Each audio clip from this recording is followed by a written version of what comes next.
15 اگست اور 26 جنوری کا اتہاس کیا ہے، یہ ہم سب کو معلوم ہونا چاہیے۔ 15 اگست کو اردو میں یوم آزادی کہا جاتا ہے، یعنی آزادی کا دن، اور ہندی میں سوتنتر دیوس کہا جاتا ہے، اور انگلش میں انڈیپینڈنس ڈے کہا جاتا ہے۔ اور 26 جنوری کو اردو میں یوم جمہوریہ کہا جاتا ہے، اور ہندی میں گنتنتر دیوس کہا جاتا ہے، اور انگلش میں ریپبلک ڈے کہا جاتا ہے۔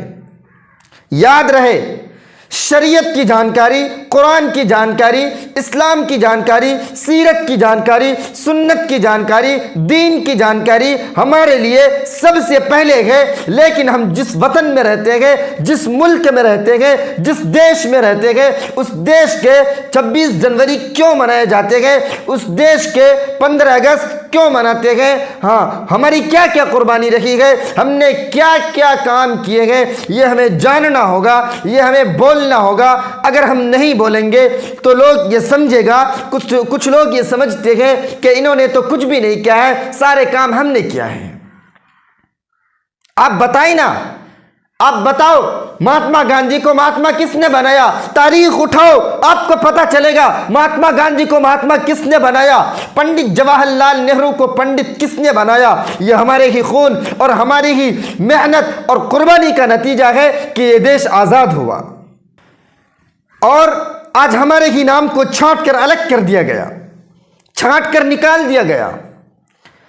آزاد کب ہوا تھا ہمارا بھارت؟ 15 اگست 1947 میں۔ ایک لمبی تاریخ ہے۔ انگریز آئے۔ اچھا، انگریز سے پہلے کون تھے؟ انگریز سے پہلے مغل تھے۔ آخر میں، سب سے آخر میں 1862 میں مغل بادشاہ، آخری بادشاہ ہے، ان کا نام ہے بادشاہ شاہ ظفر۔ 1862 میں ان کا انتقال ہو جاتا ہے اور وہ موت کے گھاٹ چلے جاتے ہیں۔ اچھا، پھر مغل سے پہلے کون تھے؟ ایک لمبی تاریخ ہے، ہم ادھر نہیں جائیں گے۔ تو انگریز آئے۔ انگریز یہاں آئے کیوں تھے؟ سوال یہ اٹھتا ہے کہ انگریز یہاں آئے کیوں تھے؟ ہمارے دیش میں بہت خزانہ تھا، کالی مرچ، الائچی، گرم مسالہ، یہ ان علاقوں میں ہوا کرتا تھا۔ کرناٹک، شری رنگا، میسور، گجرات، مہاراشٹر، کالی کٹ، مالابار، ان علاقوں میں ہوا کرتا تھا۔ اور انگریز ان سب چیزوں کو دیکھتے ہوئے سب سے پہلے بھارت میں سمندر کے راستے سے واسکو ڈے گاما 1498 میں آیا۔ سمندر کے راستے سے آیا، سب سے پہلے 1498 کے اندر انگریز بھارت میں آیا، سمندر کے راستے سے آیا، اور وہ قبضہ کرنے نہیں آیا تھا، صرف دیکھنے کے لیے آیا تھا۔ اور جب وہ لوگ آئے تو ان لوگوں نے دیکھا کہ یہاں تو بہت کچھ ہے، یہاں تو بہت مال و دولت ہے، تو وہ لوگ دھیرے دھیرے یہاں قدم جمانا شروع کر دیا، اور وہ لوگ یہاں کے دولت کو جمع کر کے، الائچی، گرم مسالہ، یہ ساری چیزیں جمع کر کے لے کر جاتے تھے، اور وہ ان کو بیچ کر 5 گنا منافع کماتا تھا۔ 5 گنا منافع۔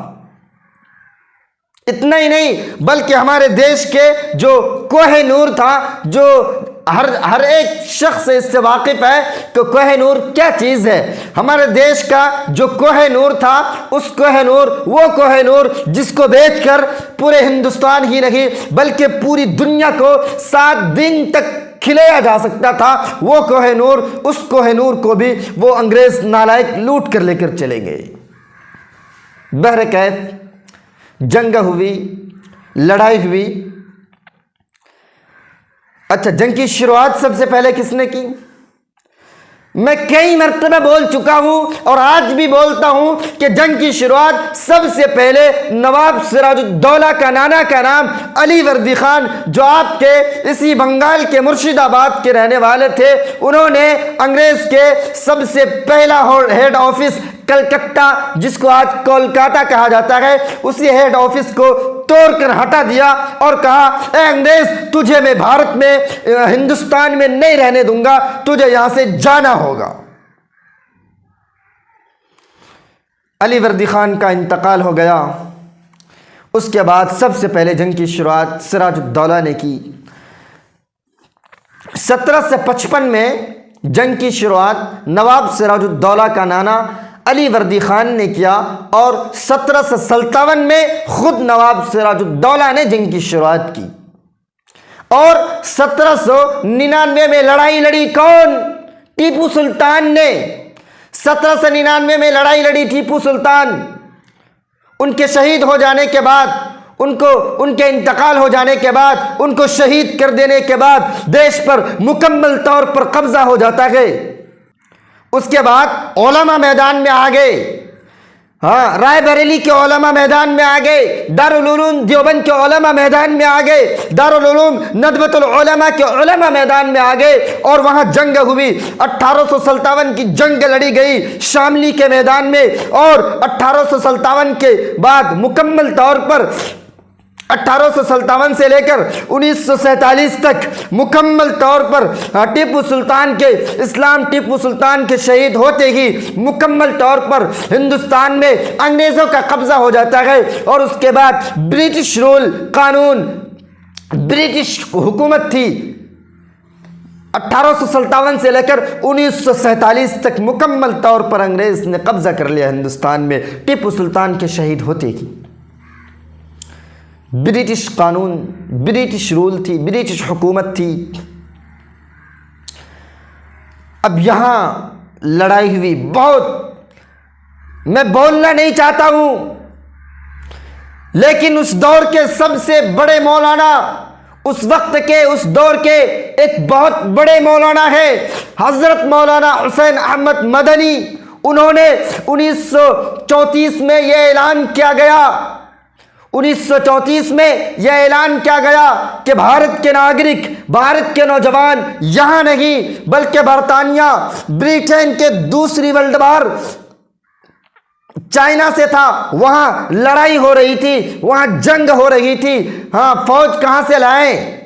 تو انگریز ہندوستان کے، بھارت کے نوجوانوں کو گاڑیوں میں ڈال ڈال کر لے کر جا رہے تھے، جہاں دوسری جنگ ہو رہی تھی لڑنے کے لیے لے کر جا رہے تھے۔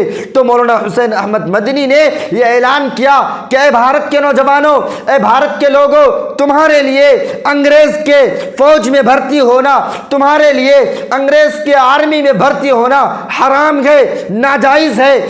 حضرت مولانا حسین احمد مدنی نے یہ فتویٰ دیا، حرام اور ناجائز کا فتویٰ دیا، اور جیسے ہی انگریز کو پتہ چلا، انگریز جج کو پتہ چلا، تو انہوں نے کہا کہ مولانا کو پکڑ کے لاؤ۔ حضرت مولانا حسین احمد مدنی کو پکڑ کر لایا جاتا ہے، کٹ گھرے میں لایا جاتا ہے۔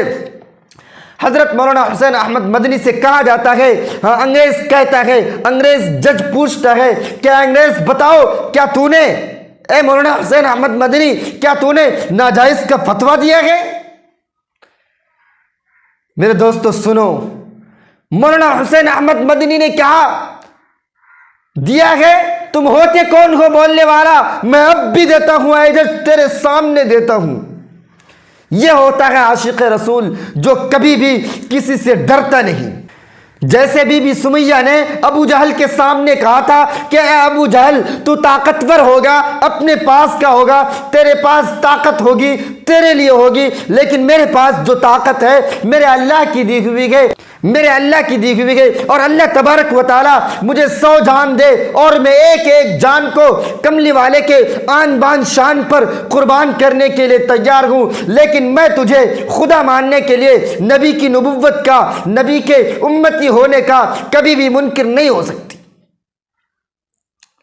جو جواب بی بی سمیہ نے دیا تھا، ہاں بیچ سے چیر دیا گیا، لیکن بی بی سمیہ نے کہا میرا یہی جواب ہے، میں عاشق رسول ہوں، میں صرف اللہ پر یقین رکھتا ہوں، تمہیں جو کرنا ہے کر لو، تمہیں جتنی طاقت آزمانا ہے آزما لو، لیکن میں صرف اللہ پر یقین رکھتا ہوں۔ بی بی سمیہ کو بیچ سے چیر دیا جاتا ہے، لیکن بی بی سمیہ اپنی ایمان کا سودا نہیں کرتا ہے۔ یہ ہوتا ہے عاشق رسول۔ وہی عاشق رسول حضرت مولانا حسین احمد مدنی آج سے 100 سال پہلے، 150 سال پہلے انگریزوں کے سامنے، انگریزوں کے منہ پہ کہتا ہے تم ہوتے کون ہو بننے والا، میں اب بھی تیرے سامنے بولتا ہوں اے جج، تیرے آرمی میں، تیرے فوج میں بھرتی ہونا ہندوستان کے ناگرک کو ناجائز اور حرام ہے، اب بھی تیرے سامنے فتویٰ دیتا ہوں۔ تو مولانا محمد علی جوہر نے کہا کہ مولانا اپنا فتویٰ بدل دیجئے، مولانا اپنا فتویٰ بدل دیجئے، پیٹ پکڑ کر کہا کہ مولانا اپنا فتویٰ بدل دیجئے ورنہ یہ لوگ آپ کو چھوڑیں گے نہیں۔ تو مولانا حسین احمد مدنی نے کہا کہ محمد علی جوہر تم کن سے ڈرتے ہو؟ کل بھی مرنا ہے، آج بھی مرنا ہے، جب مرنا ہی گئے تو تم کن سے ڈرتے ہو؟ ان شرابیوں سے ڈرتے ہو، ان پہ کھڑے ہو کر پیشاب کرنے والے سے ڈرتے ہو، یہ نبی کے دشمن سے ڈرتے ہو، یا اللہ کے دشمن سے ڈرتے ہو؟ ارے کل بھی مرنا ہے، آج بھی مرنا ہے، مرنے سے کس کو ڈراتے ہو؟ یہ دیکھو صندوق، دیکھو صندوق کھول کر دکھا دیا کہ دیکھو صندوق میں کفن لے کر آیا ہوں میں مرنے سے نہیں ڈرتا، صندوق کھول کر دیکھو میں صندوق میں کفن لے کر آیا ہوں۔ مولانا حسین احمد مدنی نے کہا کہ میں مرنے سے نہیں ڈرتا ہوں، جیسے صحابہ نہیں ڈرتے تھے مرنے سے، میں صحابہ کے جوتیوں کے تلے، جوتیوں کے صدقے میں اگر میری زندگی قربان ہو جائے، ہاں نبی کی ان کے ایک سنت پر، نبی کی سنت پر، صحابہ کی سنت پر اگر میری زندگی قربان ہو جائے، ہاں تو میں قیامت کے میدان میں گردن اونچی کر کے رہوں گا اور کہوں گا اے اللہ کے نبی، میں تیرے صحابہ کے نقش قدم پر چل کر اپنے آپ کو قربان کر دیا تھا، ہو سکتا ہے میرے اسی عہدہ کو دیکھ کر اللہ تبارک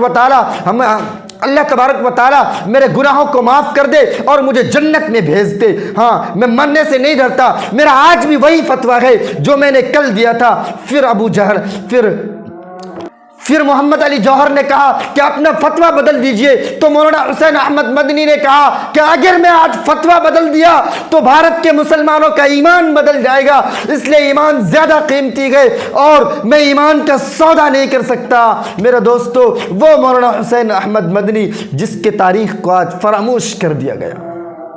اس کے بعد ہوتا کیا ہے؟ مولانا ابوالکلام آزاد کو جیل میں ڈال دیا جاتا ہے، احمد نگر کے قلعے میں جیل میں ڈال دیا جاتا ہے، اور مولانا ابوالکلام آزاد کے بیوی کا انتقال ہو جاتا ہے، اور انگریز جا کر مولانا ابوالکلام آزاد سے جا کر کہتے گئے کہ اے مولانا ابوالکلام آزاد، تیرے بیوی کا انتقال ہو گیا ہے، جاؤ تجھے 3 دن کی مہلت دیتا ہوں۔ تو مولانا ابوالکلام آزاد نے کہا کہ تیرے اس 3 دن کے بھیک کو تیرے جوتیوں میں پھینکتا ہوں، مجھے نہیں چاہیے 3 دن کی بھیک۔ مولانا ابوالکلام آزاد نے کہا کہ میں اپنی بیوی کو نہیں دیکھوں گا، میں نہیں دیکھوں گا اپنی بیوی کی شکل کو، میں نہیں جاؤں گا اپنی بیوی کے کفن دفن پر نماز جنازہ میں شریک ہونا، فرض کفایہ ہے، اور بھارت کے مسلمانوں کے عزت کو بچانا، بھارت کے امانت کو بچانا، بھارت کے مسلمانوں کو بچانا، ہندوستان کو بچانا، یہ فرض عین ہے۔ یہاں کے لوگوں کے عزت و آبرو کو بچانا، نبی کے عزت و آبرو کو بچانا، شریعت کو بچانا،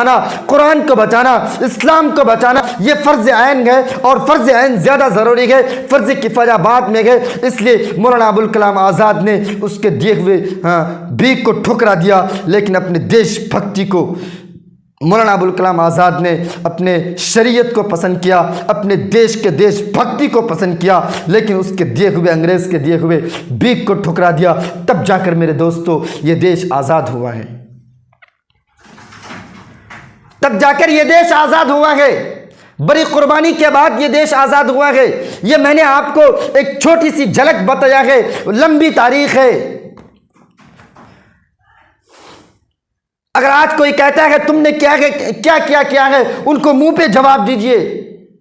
میرے دوستو، اس کے بعد بڑی قربانی کے بعد یہ 15 اگست آزادی کا دن اور کیا کہتے ہیں کہ 26 جنوری کا دن، قانون کا دن ہمیں ملا ہے بڑی قربانی کے بعد، اور یقیناً ہم نے قربانی پیش کی ہے۔